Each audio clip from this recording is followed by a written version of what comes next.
जय श्रीराम. आज श्रीरामचरितमानस भाग 202. रामे चित्तलयः सदा भवतु मे,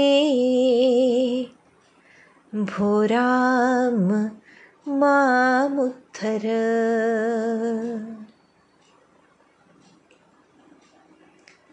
असा जीवाचा चित्तलय भगवतचरणी होऊन जेव्हा उद्धाराची निश्चिती त्याला होते अंतरामध्ये, त्यावेळेला सर्व आयुष्यामध्ये, त्या एका लाईफटाईममध्ये सुद्धा ज्या ज्या काही घटना घडलेल्या असतात, ज्या ज्या व्यक्तींची भेट झालेली असते, ज्या ज्या व्यक्ती जवळ आलेले असतात, ज्या ज्या व्यक्ती वस्तू दुरावलेल्या असतात, या सगळ्याच्या मागे मला अध्यात्म मार्गामध्ये पुढे ढकलण्यासाठी सद्गुरूंनी केलेली ती सोय होती, हे स्पष्टपणे साधकाच्या लक्षात यायला लागतं.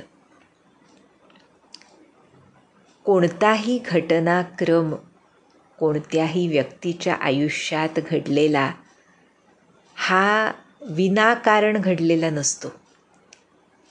त्याच्या मागे कर्मबंधनाचं कारण तर असतंच, पण जो आध्यात्मिक मनुष्य सद्गुरूंच्या चरणाशी लागला, त्याला मात्र प्रत्येक घटनेमध्ये सद्गुरूंचाच हात दिसतो. किंबहुना तसा हात दिसला नाही तर तो सद्गुरूंचा झाला हे म्हणणं सुद्धा धाडसाचं ठरेल. जसं आमचे महाराज म्हणाले की काळजी लागली तर तो रामाच्या पायाशी आहे असं म्हणणं चुकीचं आहे. म्हणजेच काय, कोणतीही घटना, परिस्थिती आमच्या अंतरामध्ये जर काळजी, चिंता निर्माण करत असेल तर ती सद्गुरूंच्या इच्छेनं निर्माण झालेली आहे याचा आम्हाला विसर पडल्यामुळे, आणि त्याहून अधिक महत्त्वाचं, जर ती त्यांच्या इच्छेनं निर्माण झालेली आहे तर त्यातून काहीतरी चांगलंच उद्भवणार आहे याचा विसर पडल्यामुळे, याबद्दल साशंकता मनामध्ये आल्यामुळे ती काळजी, चिंता निर्माण झालेली असते. त्यामुळे आमच्या महाराजांची वचनं फार सारगर्भित असतात नेहमीच. त्याप्रमाणे ज्या काही भेटी सद्गुरू कृपेनं आयुष्यामध्ये होतात, ज्या व्यक्ती मुख्यतः अध्यात्म मार्गात आल्यानंतर आमचे महाराज म्हणतात, बुद्धिभेदापासून जपावं साधकानं, नाही का. अनेक ठिकाणी आपण बघितलं, बालकांड, अयोध्याकांडामध्ये सुद्धा, की कसा बुद्धिभेद साधकाला भ्रष्ट करू शकतो. आणि जर यापासून सावधपणे दूर राहायला आपण शिकलो, ती सावधानता बाळगता आली, तर मात्र अशा भेटी सद्गुरू कृपेनं घडतात ज्यामुळे आपलं आध्यात्मिक आयुष्य अजून बळकट बनतं. हे सद्ग्रंथसुद्धा एक प्रकारची भेटच आहे बरं का, नाही का. कारण सद्गुरूंच्या प्रेरणेनंच ह्याचं पठण चिंतन सुरू होऊ शकतं. त्याशिवाय सद्गुरूंनी दीक्षित केलेल्या शिष्याला यासारखी गोष्ट करणं शक्य नाही, कुणीही असो. त्यामुळे आणि मुख्यतः त्यामध्ये जर काही कीर्ती मिळवणं, मान मिळवणं किंवा त्यातून काही लौकिक गोष्ट मिळवणं हा भाव पूर्णपणे पुसलेला असेल तर स्पष्टपणे लक्षात येतं की ही केवळ गुरूंचीच प्रेरणा आहे, जेणेकरून आपण हे मनन, चिंतन, वाचन अगदी रोजच्या जीवनातलं असेल ते करतो आहोत, जेणेकरून आमच्या साधनाला गती मिळावी. त्यामुळे या रामायणामध्ये जिथे जयंतासारख्या प्रसंगानं आपल्याला दुष्टपणा कसा आमच्या वाट्याला येऊ शकतो, सर्व सुरळीत चालू असताना सुद्धा विघ्न संतोषी लोक कसे विघ्न आणू शकतात, आणि त्यापासून सावध राहून आम्हाला कसं सद्गुरूंचे चरण घट्ट धरून राहायचं आहे, जेणेकरून फिजिकली जरी आम्ही काही त्यासाठी करायला केलं तरी मेंटली मानसिकरित्या आम्ही डिस्टर्ब्ड होणार नाही. आमचं मन केवळ त्या एका सद्गुरूंनी अथवा भगवंतांनी भरून राहिलेलं असेल. हे शिकण्यासाठी हे प्रसंग आम्हाला रामायणातून शिकवतात. आता हा निगेटिव्ह प्रसंग झाला. आता याच्यानंतरचा जो प्रसंग आहे तुलसीदासांचा तो वन ऑफ द बेस्ट असा आहे, अत्री आणि अनसूया. ज्याला आपण म्हणतो ना, नाम ही काफी आहे, तसं वाटतं की अत्री ऋषी आणि अनसूया माता जिनी प्रत्यक्ष ब्रह्मा विष्णू महेश यांना बालरूपामध्ये खेळवलं, अशी आमची माता. त्यांची भेट ह्या वनवास कालामध्ये सीतारामांसाठी एक सर्वोच्च सन्मान जणू होता. आणि त्याचं वर्णन आज तुलसीदास करणार आहेत, ते आपण बघूया. म्हणून म्हटलं की ह्या सर्व भेटी मानवी रूप धारण केल्यानंतर इथे प्रत्यक्ष प्रभू भगवंत आणि भगवती आहेत. त्यामुळे कोण कुणाला कृतकृत्य करतंय ह्याचा थांग लागणं आमच्यासारख्या मंदबुद्धींना तरी शक्य नाही. पण फक्त ते वाचून त्याचं चिंतन करून आम्ही काय करायला हवं हे जाणून घेऊन त्याचा आनंद घेणं एवढंच आम्ही सद्गुरू कृपेनं करू शकतो. त्यामुळे आता पुढे रघुनाथांनी काय केलं ते तुलसीदास आम्हाला सांगतायत. म्हणाले, रघुपती चित्रकूट बसी नाना, चरित किये श्रुती सुधा समाना, बहुरी राम असमन अनुमाना, होई भीर सबहि मोहि जाना. चित्रकूटामध्ये त्या पर्णकुटीत राहून म्हणताय तुलसीदास, अनेकविध लीला रघुनाथांनी केल्या. अमृतासारख्या गोड आहेत त्या कानांनी ऐकायला, श्रुतीसुद्धा समान. पण काही काळ असा तिथे आनंदात व्यतीत केल्यानंतर श्रीराम प्रभूंना वाटलं की इथल्या सर्व लोकांना समजलं आहे की आम्ही इथं राहतोय. त्यामुळे जसं लोकांना समजायचं की इथे प्रत्यक्ष रघुनाथ आणि सीतामाता आहेत, लक्ष्मण आहे, तेव्हा सर्वच लोक तिथे गर्दी करायचे त्यांना भेटण्यासाठी, त्यांच्या दर्शनासाठी. त्यामुळे इथं गर्दी होईल याच शंकेनं रघुनाथांनी काय केलं, सकल मुनीन सन बिदा कराई, सीता सहित चले द्वौ भाई, अत्रि के आश्रम जब प्रभु गयवु, सुनत महामुनि हर्षित भयवु, पुलकित गात अत्रि उठी धाये, देखी रामु आतुर चली आए, करत दंडवत मुनि उरलाए, प्रेम पारी तो जन अधवाए, देखी राम छवि नयन जुड़ाने, सादर निज आश्रम तब आने, करी पूजा कही बचन सुहाए, दिए मूल फल प्रभु मन भाए. म्हणतायत तिथे गर्दी होईल या आशंकेनं प्रभूंनी काय केलं तर तिथल्या चित्रकूटामधल्या सर्व मुनी ऋषींचा निरोप घेतला आणि सीतेला बरोबर घेऊन हे दोन्ही बंधू निघाले. बरं का. आणि कुठं आले, अत्रि के आश्रम जब प्रभू गयवु, अत्रि मुनींच्या आश्रमात आले. त्यांच्या आगमनाची बातमी ऐकून अत्यंतित आनंद झाला महामुनींना. म्हटलं पहा बरं, महामुनी अत्रि, त्यांना खूप आनंद झाला, शरीर पुलकित झालं आहे त्यांचं. उठून धावत गेले. प्रभू श्रीराम आणि सीता आलेत बघून. ते धावत येत असल्याचं बघून श्रीराम अजून वेगानं पुढे गेले. प्रभूंनी त्यांना दंडवत करत असतानाच मुनींनी त्यांना उठवून हृदयाशी धरलंय श्रीरामांना आणि प्रेमाश्रूंनी दोन्ही बंधूंना न्हाऊ घातलंय.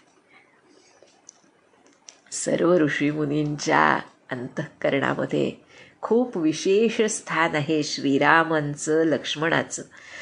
कसं आहे, प्रत्यक्ष भगवंत ब्रह्म रूप धारण करून आलंय याचा बोध हे एक कारण आहेच, पण त्याबरोबर विश्वामित्र मुनींच्या सोबत राम लक्ष्मणांनी जे वनामधल्या राक्षसांचा संहार करून सर्व ऋषीमुनींना आपलं नित्य नैमित्तिक यज्ञकर्म करण्यासाठी निर्विघ्नता प्राप्त करून दिली, त्याबद्दल सर्व ऋषीमुनींच्या अंतःकरणामध्ये अत्यंतिक कृतज्ञ भाव आहे रघुनाथ आणि लक्ष्मणाबद्दल. त्यामुळे म्हटलंय पहा, प्रेमाश्रूंनी या दोन्ही बंधूंना न्हाऊ घातलंय. श्रीरामांचं ते अप्रतिम सौंदर्य बघून मुनींचे नेत्र तृप्त झालेत. अत्यंत आदरानं आश्रमात घेऊन आले, त्यांना पूजा केली प्रभूंची. बरं का, सुंदर गोड बोलणं सुरू झालं. मुळं, कंदमुळं, फळं दिली मुनींनी आणि म्हणतायत प्रभू मन भाय. प्रभूंना खूप आवडली ती. बरं का. आणि मग आता अत्री ऋषी समोर रघुनाथ बसलेत आणि त्यांची स्तुती करतायत. कशी? प्रभु आसन आसीन भरी, लोचन शोभा निरखी, मुनिबर परम प्रबीन जोरी पानी अस्तुती करत. ऋषींनी सांगितल्याप्रमाणे प्रभू आसनावर विराजित आहेत. बरं का, डोळे भरून त्यांचं लावण्य बघतायत ज्ञानी मुनिश्रेष्ठ अत्री आणि हात जोडून स्तुती करतायत. काय स्तुती करतायत? नमामि भक्तवत्सलं कृपालुशीलकोमलं, भजामि ते पदाम्बुजं मकामिनां स्वधामदं, निकामश्यामसुन्दरं भवाम्बुनाथमन्दरं, प्रफुल्लकञ्जलोचनं मदानिदोषमोचनं, प्रलम्बबाहुविक्रमं प्रभो प्रमेयवैभवं, निषङ्गचापसायकं धरं त्रिलोकनायकं, दिनेशवंशमण्डनं महेशचापखण्डनं, मुनीन्द्रसन्तरञ्जनं सुरारिवृन्दभञ्जनं, मनोजवैरिवन्दितं अजादिदेवसेवितं, विशुद्धबोधविग्रहं समस्तदूषणापहं, नमामीन्दिरापतिं सुखाकरं सतां गतिं, भजे सशक्तिसानुजं सचीपतिप्रियानुजम्. त्वदङ्घ्रिमूलये नरा भजन्ति हीनमत्सरा, पतन्ति नो भवार्णवे वितर्कवीचि सङ्कुले, विविक्तवासिनः सदा भजन्ति मुक्तये मुदा, निरस्य इन्द्रियादिकं प्रयान्ति ते गतिं स्वकं, तमेकमद्भुतं प्रभुं निरीहमीश्वरं विभुं, जगद्गुरुं च शाश्वतं तुरीयमेव केवलं, भजामि भाववल्लभं कुयोगिनां सुदुर्लभं, स्वभक्तकल्पपादपं समं सुसेव्यमन्वहम्, अनूपरूपभूपतिं नतोऽहमुर्विजापतिं, प्रसीद मे नमामि ते पदाब्जभक्ति देहि मे, पठन्ति ये स्तवम् इदं नरादरेण ते पदं, व्रजन्ति नात्र संशयं त्वदीयभक्तिसंयुता.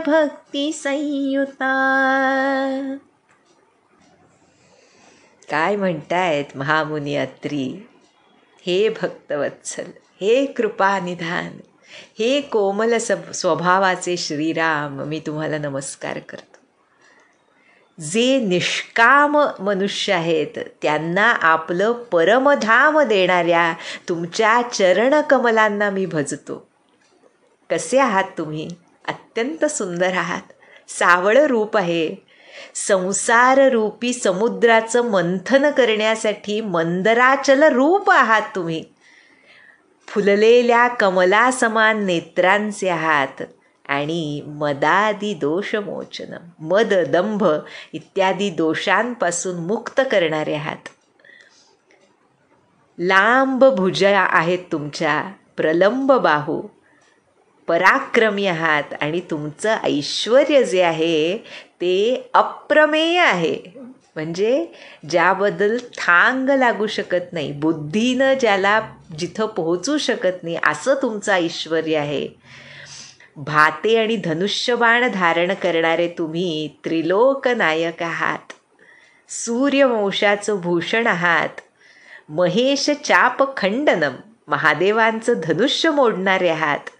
मुनिश्रेष्ठ आणि संतांना सदैव आनंद देणारे, देवांच्या शत्रूंचा नायनाट करणारे, असुरांचा नष्ट करणारे असे आहात.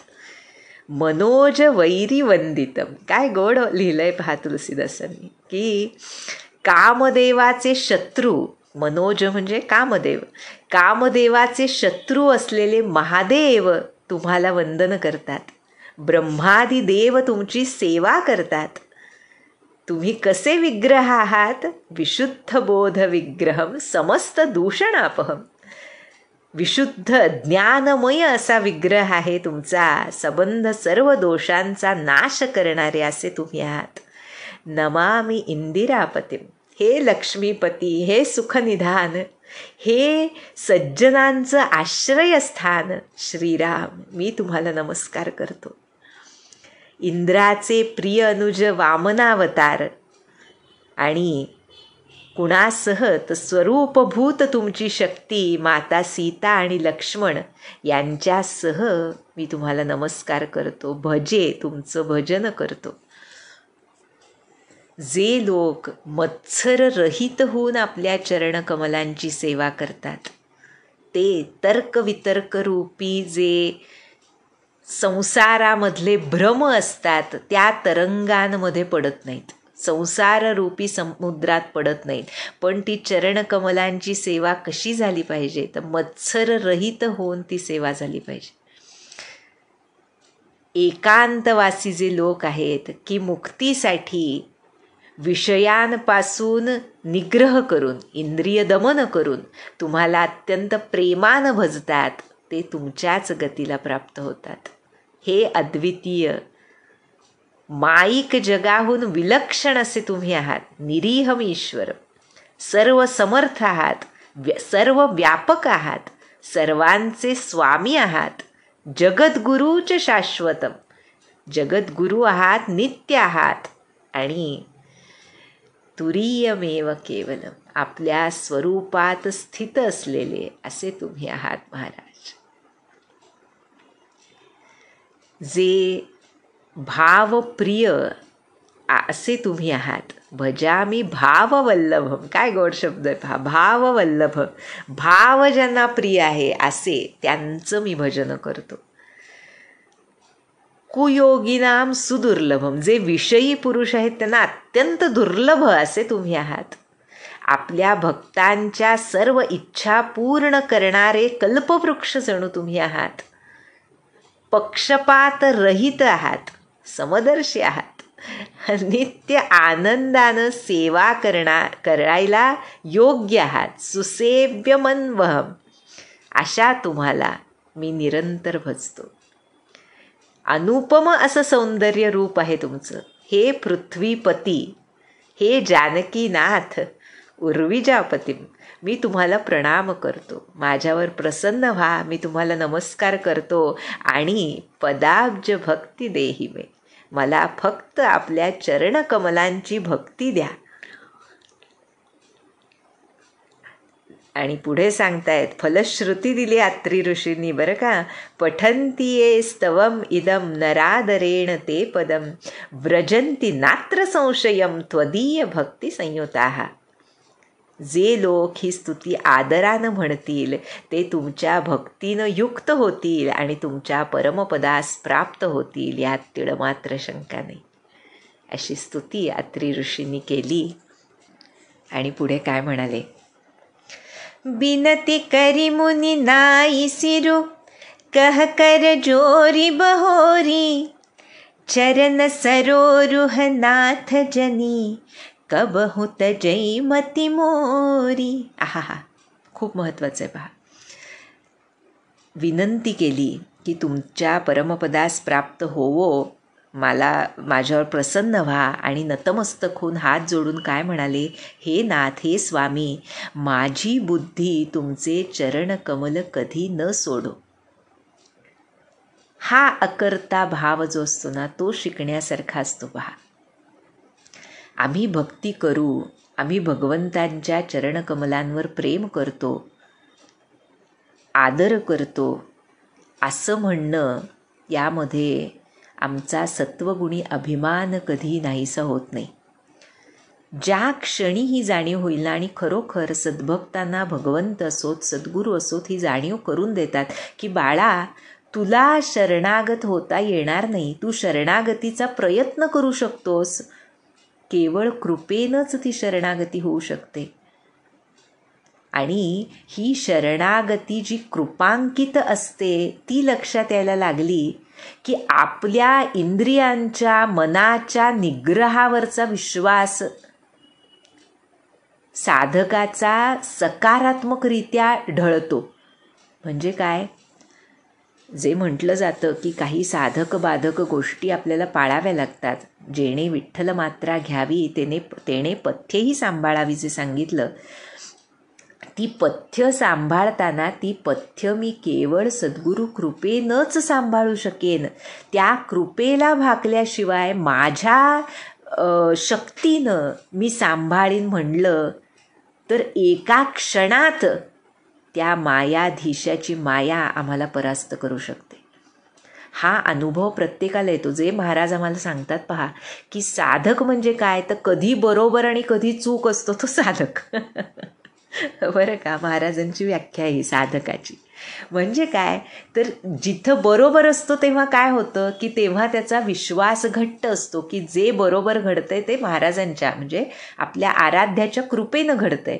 आणि जिथं चुकतो तो याचमुळे चुकतो की अजून तो कर्ताभाव पूर्णपणे गेलेला नसतो.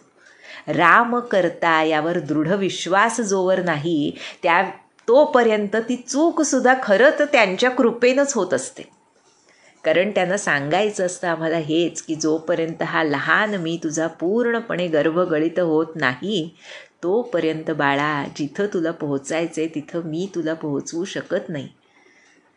आणि त्यामुळे हा जो बरोबर चूक, चढ उतार, हा जो एक आलेख असतो साधकाच्या आयुष्यामधला, त्या प्रत्येक ठिकाणी सद्गुरूंचं स्मरण. आणि ते कुठवर स्मरण, तर फक्त स्मरणच भरून जेव्हा उरतं त्यावेळेला प्रत्येकच गोष्ट त्यांच्या कृपेशिवाय घडूच शकत नाही. मग ती दैनंदिन आयुष्यातली प्रापंचिक गोष्ट असो, अगदी साध्यातली साधी, हात हलतोय आज माझा, बोलू शकते मी, कुणामुळे? सद्गुरूंच्या कृपेमुळे. त्यांनी आत्ता बंद पाडलं स्वरयंत्र, तर बोलणं शक्य आहे का आपल्याला? हा भाव जेव्हा हृदयामध्ये घट्ट होतो त्यावेळेला माझे विकार मी आवरण्याचा प्रयत्न पूर्णपणे करीन, पण ते पूर्णपणे तेव्हाच आवरले जातील हे नाथ ज्यावेळी तुम्ही माझा हात धराल आणि तुमची माया तुम्ही माझ्यावर हावी होऊ देणार नाही. म्हणजे त्या मायाधीशाला घट्ट धरल्याशिवाय आम्हाला माया परास्त करायचं सोडत नाही.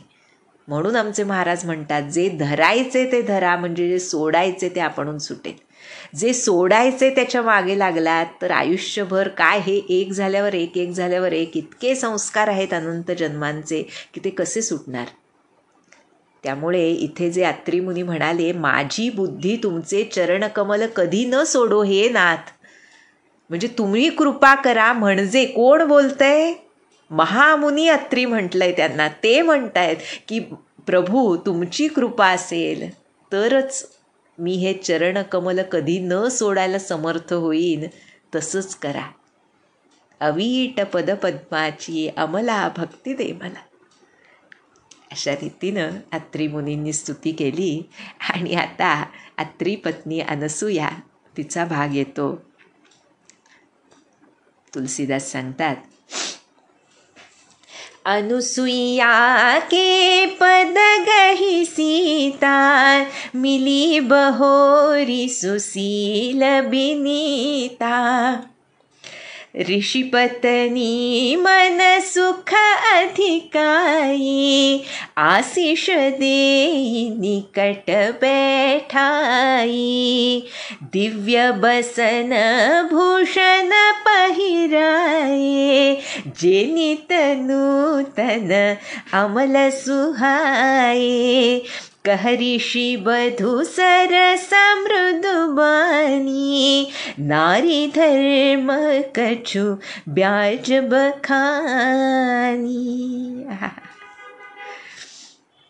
त्यानंतर म्हणतायत, परमशीलवती विनम्र असलेल्या आमच्या सीतामातेनं अत्री ऋषींची पत्नी माता अनसूयाचे पाय धरले आणि तिची भेट घेतली. पदगही सीता, आहा काय गोड पहा. आणि हे बघून त्या ऋषीपत्नीच्या मनाला खूप आनंद झाला. आशीर्वाद दिला तिनं सीतेला आणि जवळ बसवून घेतलं. काय दिलं पहा बरं. दिव्य बसन भूषण पहिराये, जे नित नूतन अमल सुहाय. आहा. सीतामातेला तिनं नित्य नवीन राहणारी निर्मळ दिव्य वस्त्र आणि अलंकार दिले. पहा बरं, सीतामातेच्या आयुष्यामध्ये या दिवसाला, या क्षणाला, या देण्याला अनसूया मातेनं फार फार फार महत्त्व आहे. सीतामातेच्या आयुष्यात पुढे जे वाढवून ठेवलं होतं त्यामध्ये ही नित्य नूतन निर्मळ वस्त्र आणि भूषणं यांनी खूप साथ दिली तिची. त्याबरोबर प्रत्यक्ष अनसूया मातेचा आशीर्वाद अखंड सीतेच्या सोबत होता. आणि हे झाल्यानंतर ती वस्त्र आणि अलंकार सीतेला घातले बरं का, पहिराये, स्वतः घातले. आणि त्यानंतर सीता भेटली आहे या निमित्तानं अत्यंत कोमलवाणीनं स्त्री धर्माचं वर्णन अनसूया माता करू लागली. ते आपण आता बघूया. फार फार सुंदर आहे, पहा, ऐकूया. माता म्हणते, मातु पिता भ्राता हितकारी, मितप्रद सब सुनु राजकुमारी. अमित दानी भरता बय देही, अधम सोनारी जो सेवन तेही. धीरज धर्म मित्र अरुनारी, आपद काल परिखहि चारी. वृद्ध रोग बस जड़ धनहीना, अंध बधिर क्रोधी अति दीना. ऐसे हु पति कर किए अपमाना, नारी पाव जमपुर दुख नाना. एक ही धर्म एक व्रत नेमा, काय वचन मन पतिपद प्रेमा. जगपति व्रताचारी विधि अहि, वेद पुराण संत सब कहि. उत्तम के अस बस मन माही, सपने हु आन पुरुष जग नाही. मध्यम परपति देखई कैसे, भ्राता पिता पुत्र निज जैसे, धर्म बिचारी समुझी कुल रही, सुनिकिष्ट त्रिय श्रुति अस कहई, बिनु अवसर भयते रह जोई, जाने हूँ अधम नारी जग सोई, पति बंचक पर पति रति करई, रौरव नरक कल्प सत परई, छन सुख लागी जन्म सत कोटि, दुख न समुझते ही सम को खोटी, बिनु श्रम नारी परम गति लहई, पतिव्रत धर्म छाड़ी छल गई, पति प्रतिकूल जन्म जह जाई, विधवा होई पाई तरुणाई, सहज अपावनी नारी पति, सेवत सुभगति लहई, जसु गावत श्रुति चारी, अजहु तुलसी का हरि प्रिय, सुनु सीता तव नाम, सुमिरि नारी पति व्रत करही, तो ही प्राण प्रिय राम कहियु कथा संसार हित. माता अनसूया सांगतेय, सीता मातेच्या निमित्तानं आम्हाला सांगते बरं का. पुढे म्हणतेच ती सीतामातेचं कौतुक करतेच, आपण ऐकलं. पण मुख्यतः सर्व स्त्रियांसाठी हा जो अनसूया मातेचा उपदेश आहे तो न भूतो न भविष्यती असाच आहे असं म्हणावं लागेल. सांगतेय, हे राजकुमारी ऐक, माता पिता भाऊ सर्व हितकारकच असतात ग, पण ते एका मर्यादेपर्यंतच सुख देणारे आहेत. पण हे जानकी, हे वैदेही, पती मात्र मोक्षरूप असीम सुख देणारा असतो. अशा पतीची जी सेवा करत नाही ती अधम स्त्री होय. अधम सो नारी जो सेवनतेही. केवढी मोठी गोष्ट पहा. आपल्या पातिव्रत्याच्याच जोरावर माता अनसूयेनं त्रिदेवांना बालरूपामध्ये परिवर्तित केलं नाही का. त्यामुळे सांगतेय की हे जानकी, धैर्य, धर्म, मित्र आणि स्त्री या चौघांची परीक्षा संकटकाळीच होत असते. हे बघ, म्हणते माता की वृद्ध आहे, रोगी आहे, मूर्ख आहे, निर्धन आहे, अंध आहे, बहिरा आहे, क्रोधी आहे किंवा अत्यंत दीन आहे, अशाही पतीचा जर अपमान केला तर स्त्रीला यमपुरीत निरनिराळे भोग भोगावे लागतात, दुःख भोगावं लागतं. कारण म्हणतीये, एकही धर्म एक व्रत नेमा, काय वचन मन पतिपद प्रेमा. शरीर, वचन आणि मनानं पतिचरणी प्रेम करणं हा एकच स्त्रीचा धर्म आहे, एकच व्रत आहे आणि एकच नियम आहे. आमच्या महाराजांनी, तुम्हाला सर्वांना माहीतही असेल, 10 मार्चमधल्या प्रवचनामध्ये हाच बोध आम्हाला प्रपंचात स्त्रीनं कसं वागावं या प्रवचनामधून केलेला आहे. की कसं राहावं, पतिसेवा हाच धर्म, प्रपंचात कर्तव्य हेच सत्कर्म, अंतरी समाधान हेच साधन, असं सांगितलं आहे महाराजांनी सुद्धा. की नसावे कशाचे ज्ञान, वाटावे सदा घ्यावे रामनाम, प्रपंची राहावे समाधान, हेच भक्ताचे मुख्य लक्षण जाण. न बोलावी पतीस दुरुत्तरे. पहा कसाही, इथे तर केवढं वर्णन केलं आहे अनसूया मातेनं की कसाही असला तरी सुद्धा, कारण परीक्षा संकटकाळीच होत असते नाही का. त्यामुळे महाराजांनी सुद्धा सांगितलं, पती परते न मानावे दुजे दैवत, घरात राखावे नेहमी समाधान. काय गोड पहा, समाधान त्याशिवाय येत नाही. जोपर्यंत आम्ही स्वार्थबुद्धीनं माझ्यासाठी म्हणून जे जे करतो, हा एक खूप मोठा कॉन्ट्रोव्हर्शियल इश्यू आहे आजच्या काळामध्ये. की जिथं सगळीकडूनच आम्हाला माझ्यासाठी केलं पाहिजे, मी कधी जगायचं वगैरे ऐकायला मिळतं. मग स्त्री असो वा पुरुष, इथे फक्त स्त्री पुरुष असा तो भेद नाहीच आहे. मुख्यतः यामधून आम्हाला काय शिकवण मिळते, स्त्री असो वा पुरुष स्वार्थरहित वृत्तीनं आम्ही कसं राहू शकू संसारामध्ये. कारण जिथं स्वार्थ आहे तिथं दुःख आहे. महाराजांचं खूप सोपं साधं सांगणं आहे, जे प्रचितीस येऊ शकतं जर आपण त्याचा अभ्यास केला तर, असं संत सांगतात. त्यामुळे जोवर स्वार्थ आहे तोवर दुःख आहे.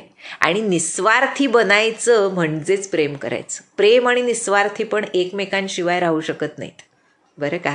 त्यामुळे एकही धर्म एक व्रत नेमा, काय बचन मन पतिपद प्रेमा.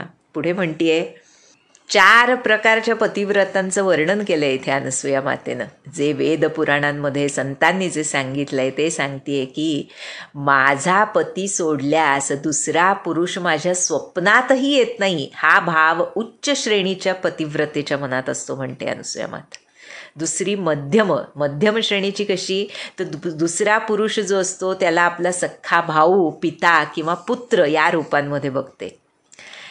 जी धर्माचा विचार करून आणि कुलमर्यादा जाणून परपुरुषापासून बचाव करते, मनात असूनही बचाव करते, म्हणजे परपुरुषाचं ध्यान आहे पण कुलमर्यादा धर्मविचारानंच स्वतःला संरक्षित करते, ती निकृष्ट प्रतीची पतिव्रता असं वेद म्हणतात, असं सांगते अनसूया माता. आणि ज्या स्त्रीला काही चुकीचं करण्याची, स्पष्टपणे म्हणायचं तर व्यभिचाराची संधी मिळत नाही किंवा जी भीतीमुळे पतिव्रता राहते, अशा स्त्रीला जगामध्ये अधम मानावं, असं ज्या नेहू अधम नारी जगसोई. आणि याहून पलीकडे जी पतीचा विश्वासघात करून परपुरुषाची रत होते, ती स्त्री तर म्हणते माता 100 कल्पांपर्यंत रौरव नरकात पडते. कारण काय सांगतेय, क्षणभराच्या सुखासाठी कोट्यवधी जन्मामध्ये भोगावं लागणारं दुःख जिला समजत नाही, त्या स्त्रीसारखी दुष्ट स्त्री दुसरी कोण असणार म्हणते. आणि या उलट बिनुश्रम नारी परमगती लहई, पतिव्रत धर्म छाडी छलगहई. जी स्त्री कोणत्याही कपटाविना पातिव्रत्य धर्म स्वीकारते, तिला मात्र विनासायास परमगती प्राप्त होते. आणि जी पती विरुद्ध वागते, ती मात्र पुढे जिथं जन्म घेते तिथं म्हणते ती तारुण्यामध्येच विधवा होते. कसं आहे पहा, जे मिळालेलं असतं ना त्याची किंमत नसते आम्हाला बऱ्याच वेळेला. हा सर्व जन्ममृत्यूची ही जी सर्कस आहे ती त्यामुळेच आहे. जोपर्यंत जे आहे त्यात समाधान नाही तोपर्यंत जन्म पुन्हा आहेच. मग ते चांगलं असो वा वाईट असो, हवे नको पण नको असणं अथवा हवं असणं या दोन्हीमुळे जन्ममृत्यूची सायकल चालू आहे. त्यामुळे जे आहे त्यात समाधान नाही तोपर्यंत ह्या मायेच्या भ्रमातून सुटका नाही. हेच इथे अनसूया माता सांगते. कारण म्हणतीये सहज अपावनी नारी. कसं आहे, स्त्री जातीला अनेक गोष्टींना, जसं मासिक धर्म असो किंवा काही, आता त्यामध्ये फार आपण आजच्या काळानुसार जायची गरज नाही. इथे जे सांगितले ते की आपण देवाकडे जात नाही किंवा अशा काही गोष्टी पाळतात, अजूनसुद्धा बऱ्याच ठिकाणी आपण त्या पाळतो.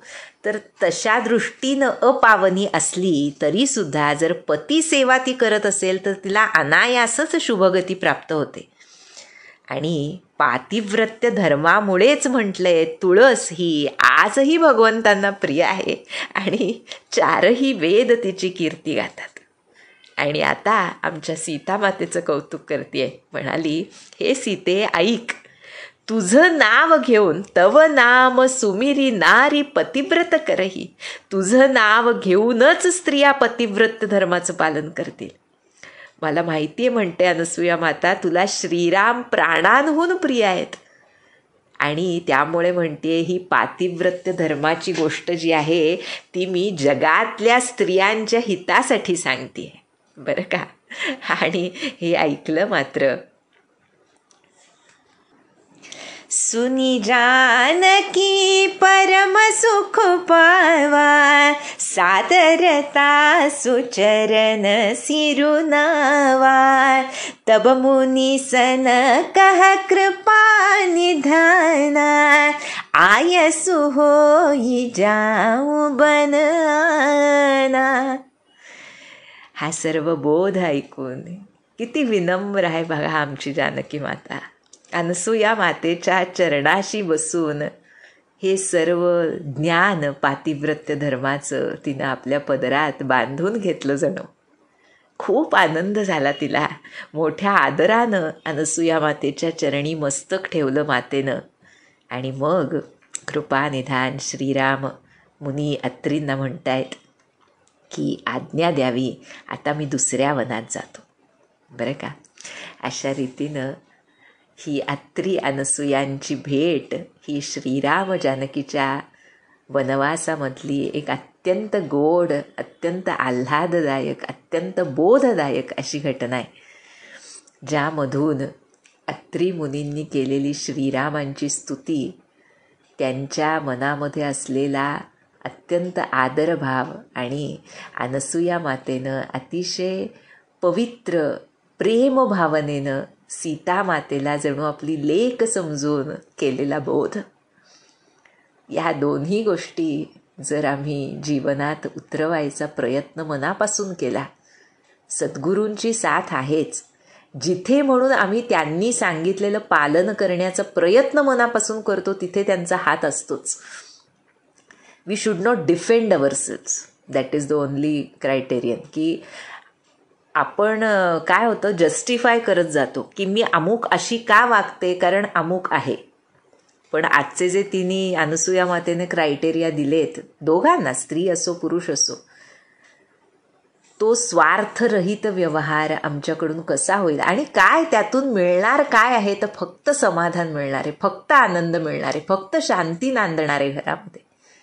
त्यामुळे आमचे महाराज जे म्हणतात घर हे मंदिर बनावं, ते मंदिर केवळ भगवंत तिथे विराजमान केले, देवघर बांधलं म्हणून ते मंदिर बनत नाही, तर प्रत्येकाच्या मनामध्ये सीताराम विराजमान असावे लागतात.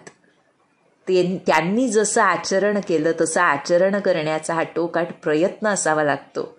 आणि या आचरणाला आमच्या सद्गुरूंची भरभक्कम साथ आहे यावर पूर्ण विश्वास असावा लागतो. तर खरंच प्रत्येक घर मंदिर बनेलच यात शंका नाही. जानकी जीवन स्मरण. जय जय राम.